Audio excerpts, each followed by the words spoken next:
YouTube channel से जुड़े प्रिय विद्यार्थियों, दर्शकों तथा श्रोताओं, सुप्रभात। विद्यार्थियों, तिरंगा झंडा हमारी आन बान शान का प्रतीक है। हम सबको तिरंगे का सम्मान करना है और घर घर संदेश भी पहुंचाना है कि तिरंगे के प्रति हम आदर भाव रखें, उसका सम्मान रखें।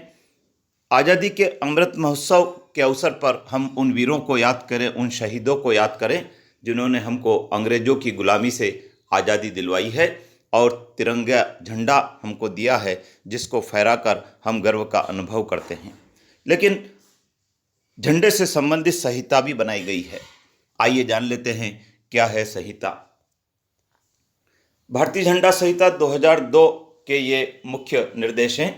भारत का राष्ट्रीय ध्वज भारत के लोगों की आशाओं और आकांक्षाओं का प्रतिरूप है। यह हमारे राष्ट्रीय गौरव का प्रतीक है और सबके मन में राष्ट्रीय ध्वज के लिए प्रेम, आदर और निष्ठा है। यह भारत के लोगों की भावनाओं और मानस में एक अद्वितीय और विशेष स्थान रखता है। भारतीय राष्ट्रीय ध्वज का ध्वजारोहण, प्रयोग, संप्रदर्शन राष्ट्रीय गौरव अपमान निवारण अधिनियम 1971 और भारतीय झंडा संहिता 2002 द्वारा नियंत्रित है।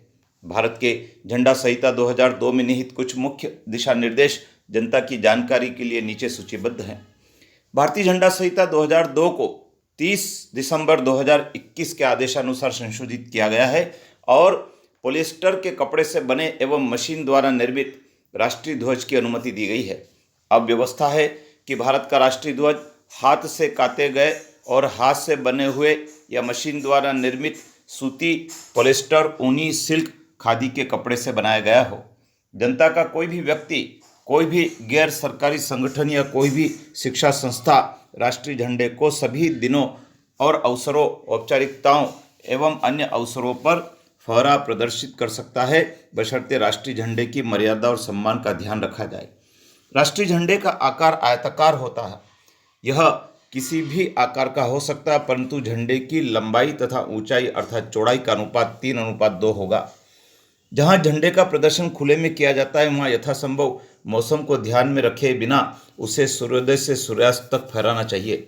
जब कभी राष्ट्रीय झंडा फहराया जाए तो उसकी स्थिति सम्मानजनक और पृथक होनी चाहिए। फटा हुआ और मेला कुचेला झंडा प्रदर्शित नहीं किया जाए। झंडे को किसी अन्य झंडे या झंडों के साथ एक ही ध्वज दंड से नहीं फहराया जाए। संहिता के भाग 3 की धारा 9 में उल्लेखित गणमान्यों जैसे राष्ट्रपति, उपराष्ट्रपति, प्रधानमंत्री, राज्यपाल आदि के सिवाय झंडे को किसी वाहन पर नहीं फहराया जाएगा। किसी दूसरे झंडे या पताका को राष्ट्रीय झंडे से ऊंचा या उससे ऊपर या उसके बराबर में भी नहीं लगाना चाहिए।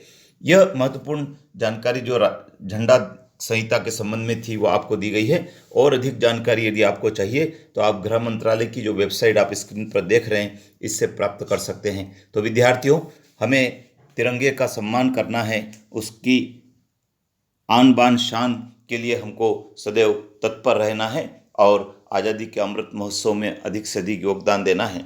विद्यार्थियों, चैनल पर बने रहें क्योंकि अगले वीडियो में हम इसी झंडा संहिता के संबंध में और क्या क्या अनुदेश है, क्या क्या नियम है, उसके बारे में जानेंगे। अपने मित्रों को भी बताएं, सब्सक्राइब करें। जय हिंद।